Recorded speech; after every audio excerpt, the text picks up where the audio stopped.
नमस्कार, मानस मिश्रा वाली news nation में आप सभी का बहुत बहुत स्वागत करता हूं। 15-15 करोड़ रुपए में बिके उद्धव ठाकरे के पार्टी के सांसद। और यह खबर कोई मीडिया रिपोर्ट तो कहीं और से नहीं आ रही है, खुद उद्धव ठाकरे इसकी पुष्टि कर रहे हैं। 2022 में पार्टी टूटी थी, 2024 में झटका लगा और अब 2026 में वही डर लौट आया है कि महाराष्ट्र की राजनीति में एक बार फिर चर्चा में है कि क्या उद्धव पार्टी जो है उद्धव ठाकरे की वो दूसरी बड़ी टूट होने वाली है। उद्धव ठाकरे ने अपने ही विधायकों और नेताओं की बैठक बुलाई है। वजह ऑपरेशन टाइगर की चर्चा। खबरें चल रही कि कुछ सांसद और विधायक दूसरी तरफ जा सकते हैं। इसी डर के बीच पार्टी नेतृत्व लगातार डैमेज कंट्रोल में जुटा दिखाई दे रहा है। लेकिन असली वजह है, अगर सब कुछ ठीक ठाक है तो इतनी बैठकें क्यों हैं? अगर कोई नहीं जा रहा है तो बार बार वफादारी स्थापित करने की जरूरत क्यों पड़ रही है? और उद्धव ठाकरे का ये जो उद्धव ठाकरे के संजय राउत की बात करें, संजय राउत का ये बयान कि 15-15 करोड़ में विधायक को ऑफर हुए और रात रात उनको ऑफर किए जा रहे हैं, हमारे विधायकों को खरीदने की बात हो रही है। चलिए दिखाते हैं इस पूरी घटनाक्रम की सच्चाई और आखिरकार क्या कारण है कि उद्धव ठाकरे की पार्टी को आखिरकार डुबोने वाला कौन है? क्या संजय राउत? इस सवाल का जवाब कमेंट बॉक्स में जरूर दीजिएगा और वीडियो को लाइक शेयर जरूर करेगा। अब यहां सवाल यही है कि अगर बार बार पार्टी में टूट हो रही है और अगर नहीं हो रही है तो आखिरकार ये बार बार लोगों को वफादारी क्यों दिखानी पड़ रही है? और अगर पार्टी पूरी तरह से मजबूत है तो ऑपरेशन टाइगर का नाम सुनते ही मातोश्री में बेचैनी क्यों बढ़ जाती है? इसकी मुख्य कहानी पर आए तो महाराष्ट्र की राजनीति में पिछले 4 सालों में एक ही कहानी बार बार दोहराई जा रही है। उद्धव ठाकरे का नेतृत्व, नेताओं की नाराजगी और फिर टूट की चर्चा। 2022 में जब एकनाथ शिंदे अलग हुए थे तब भी शुरुआत में यही कहा गया था कि सब नियंत्रण में है, लेकिन कुछ ही दिनों में सरकार चली गई, पार्टी का बड़ा हिस्सा चला गया और बाद में चुनाव चिन्ह तक हाथ से निकल गया।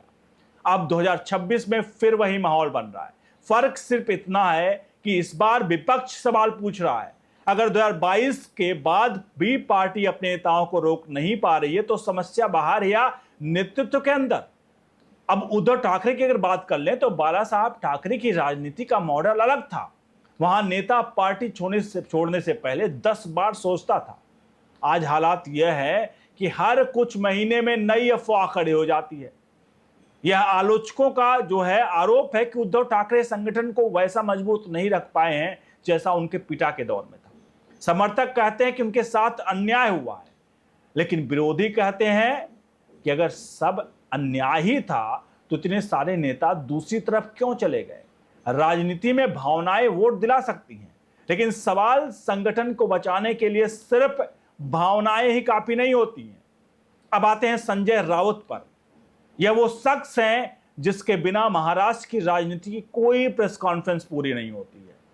जैसे ही ऑपरेशन टाइगर की चर्चा शुरू हुई, संजय राउत मैदान में उतर गए। उन्होंने दावा किया सांसदों को करोड़ों रुपए के ऑफर दिए जा रहे हैं, लेकिन ये विपक्ष भी सवाल पूछ रहा है कि अगर हर बार जब पार्टी में असंतोष की खबर आती है तो क्या वजह सिर्फ दूसरी पार्टी होती है? कई राजनीतिक विश्लेषक कहते हैं कि राउत का सबसे बड़ा योगदान मीडिया नैरेटिव बनाना है। जब संकट आता है तब संगठन के नेता कार्यकर्ताओं से बात करते हैं, लेकिन राउत पहले कैमरे से बात करते दिखाई देते हैं। यहां पर कटाक्ष करने वाले तो यह तक कह रहे हैं कि अगर प्रेस कॉन्फ्रेंस से सांसद रुकते तो आज उद्धव गुट को किसी ऑपरेशन टाइगर से डरने की जरूरत नहीं पड़ती। ऑपरेशन टाइगर बनाम अब ऑपरेशन वुल्फ आ गया। जी हां, मजेदार की बात यह है कि ऑपरेशन टाइगर की चर्चा के जवाब में संजय राउत ने ऑपरेशन वुल्फ की बात कर दी है। यह राजनीति चल रही है नेशनल जियोग्राफी का कोई स्पेशल एपिसोड। उधर टाइगर और इधर वुल्फ की बात हो रही है। बीच में पिस रहे हैं कौन? विधायक और सांसद। और सबसे ज्यादा इसमें जो परेशानी है वो कार्यकर्ताओं में है। बड़ा सवाल, अगर 7 सांसदों के संपर्क में होने की चर्चा गलत है तो उसे गलत साबित करने के लिए बार बार बैठकें क्यों बुलानी पड़ रही है? अगर पार्टी पूरी तरह से एकजुट है तो नेतृत्व को बार बार सफाई क्यों देनी पड़ रही है? और अगर पार्टी मजबूत है तो हर कुछ महीने में टूट की अफवाहें उसी पार्टी के आसपास क्यों घूमती हैं? आज महाराष्ट्र की राजनीति में सबसे बड़ा सवाल यही नहीं कि ऑपरेशन टाइगर सच या झूठ है, सबसे बड़ा सवाल यह भी है कि 2022 के बाद भी उद्धव ठाकरे अपनी पार्टी को पूरी तरह से स्थिर क्यों नहीं कर पाए। और दूसरा सवाल, क्या संजय राउत की बयानबाजी पार्टी को बचा रही है या सिर्फ सुर्खियां बना रही है।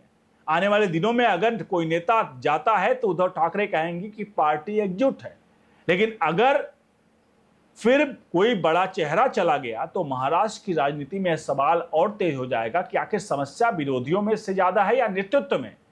अब जरा संजय राउत के ट्वीट पर नजर डाल लेते हैं, क्योंकि संजय राउत का ट्वीट सबसे प्रमुख है। जरा देखिए आज संजय राउत ने क्या ट्वीट किया। संजय राउत ने ट्वीट किया, अपना सपना मनी मनी, अपना it's shocking and revolting that Maharashtra MPs are repeatedly being offered 15 crore each night to switch side.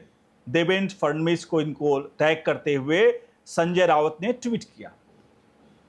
अब जरा सोचिए संजय राउत का एक ट्वीट कि 15-15 करोड़ रुपए उनके एमपी को ऑफर हो रहे हैं। चलिए मान लेते हैं कि एमपी को 15-15 करोड़ रुपए ऑफर हो रहे हैं, और अगर आपसे आकर एमपी कहता है तो एक बार आप करिए ना, एक बार खुल के सामने आइए कि ऑफर कहां से मिल रहे हैं, कौन है, उनको सामने लेकर आइए। किसी के जरिए तो ऑफर मिल रहे होंगे, उसके ट्रेल को कनेक्ट करिए। आपकी पार्टी आपको समझना पड़ेगा। सिर्फ मीडिया में आके आप ट्वीटबाजी करेंगे और कहेंगे 15-15 करोड़ रुपए ऑफर मिल रहे हैं, आपकी बात को मान भी लेते हैं, लेकिन ऐसे मीडिया ट्वीट करने से अगर जो है सांसद और विधायक रुक जाते तो आप ट्वीट कर करके जीत लेते। तो सबसे प्रमुख बात है, अगर 15-15 करोड़ का ऑफर मिला है तो इस बात को आप अदालत में सिद्ध करिए। आप बताइए, अपने उन एमपी को लेकर आइए जो 15-15 करोड़ का ऑफर ले रहे हैं। अब इसका दूसरा पहलू यह भी हो सकता है कि संजय राउत 15-15 करोड़ का सगोपा छोड़ करके केवल राजनीतिक ट्विस्ट और सोशल मीडिया बाजी कर रहे हैं। ये सवाल बड़ा है, इस सवाल का जवाब संजय राउत को भी देना चाहिए। ये बात सत्य है कि चलिए मान लेते हैं आपकी बात को कि हाँ बीजेपी ने 15-15 करोड़ रुपए का ऑफर दिया है, लेकिन क्या आपके नेता, आपका नेतृत्व इतना बड़ा कमजोर हो चुका है कि 15-15 करोड़ के ऑफर को आखिर आपके उद्धव ठाकरे क्यों नहीं रोक पा रहे हैं अपने नेताओं को कि भाई ऐसा अगर कोई कर रहा है तो सीधे तौर पर सामने आओ और राजनीतिक लड़ाई लड़ो। ये आज का नहीं हुआ है। 1976-77 में इंदिरा गांधी ने भी इमरजेंसी लगाकर विपक्ष के नेताओं को जेल में ठूस दिया था, लेकिन उस वक्त भी लोगों ने सर्वाइव किया, लोकतंत्र नहीं मिटा। तो इसी तरह से अगर आज आपके साथ भी इस तरह से हो रहा है, आपके लोगों को जेल में नहीं डाला जा रहा है, कोई इमरजेंसी नहीं लग रही है, अगर इस तरह की चीजें बीजेपी कर रही है तो आपका काम है इस बीजेपी को एक्सपोज करना। ऐसे में अगर कोई भी 15-15 करोड़ का ऑफर कर रहा है तो आप इस बात को सामने लाइए, एक्सपोज करिए। केवल आप मीडियाबाजी करने से, ट्वीट करने से, केवल और केवल आरोप लगाने से इसका कोई समाधान नहीं है। आप आरोप लगाकर निकल जाएंगे। उसी तरह आपके एमपी जो 15-15 करोड़ का ऑफर सच में अगर मिल रहा है तो पैसा लेकर के दूसरी पार्टी में निकल जाएंगे। आपका आरोप, आपके ट्वीट, आपके सोशल मीडिया हैंडल पर रहेगा, लेकिन आपके एमपी, आपके एमएलए वो क्या होंगे, वो दूसरी पार्टी में जाके आपके पार्टी का अस्तित्व खत्म होगा। सवाल यही है कि आखिरकार अगर संजय राउत कह रहे हैं ये बात सही है तो सही को प्रूव करें और प्रूव करके सबके सामने लाएं। आप क्या सोचते हैं इस पूरे मामले में? लेकिन एक बात तो तय है कि बीजेपी जिस वक्त एक ही उसके सामने लक्ष्य और ध्येय है, वो है किसी तरह से परिसीमन का बिल को अपने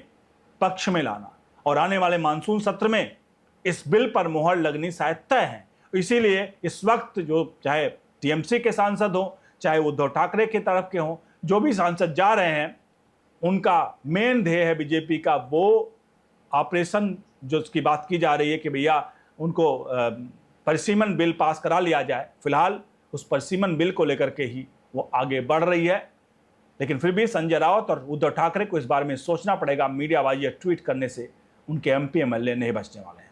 बहुत बहुत धन्यवाद।